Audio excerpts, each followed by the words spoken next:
Hello viewers, welcome to my kitchen. இன்றைக்கி பூசணி அல்வா எப்படி செய்யலான்னு பார்க்கலாம் வாங்க. நம்ம வீட்டு பூசணி கொடியிலே ஒரு காய் காய்ச்சிருந்தது. அந்த காய் இன்றைக்கி ஹார்வெஸ்ட் பண்ணேன். அதில் பாதியத்தான் நான் பூசணி அல்வாவாக செஞ்சுருக்கேன். அது எப்படின்னு பார்க்கலாம் வாங்க.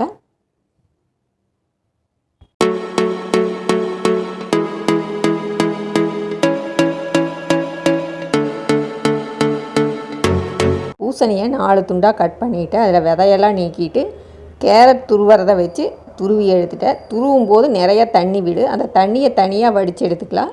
இந்த காயை மட்டும் ஒரு கடாயில் சேர்த்திக்கலாம். இந்த துருவலை நல்லா வதக்கி விட்டுக்கலாம். இதுக்கு தண்ணி எதுவும் சேர்க்க வேண்டியதில்லை. இது நீர் விடுற காய் தான்.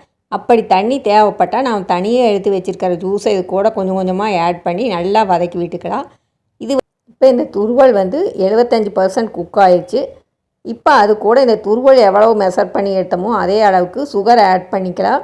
சுகர் நல்லா மெல்ட் ஆகி வரணும். இப்போ சுகர் மெல்ட் ஆயிடுச்சு.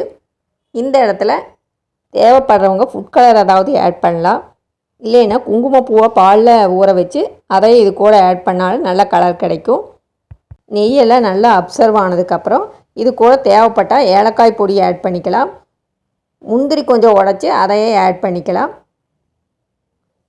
ஏலக்காய் பதிவாக ஏதாவது எசன்ஸ் ஃப்ளேவருக்காக நாம் ஆட் பண்ணிக்கலாம். கடைசியாக ஒரு ஸ்பூன் நெய் விட்டு நல்லா மிக்ஸ் பண்ணி விட்டுக்கலாம்.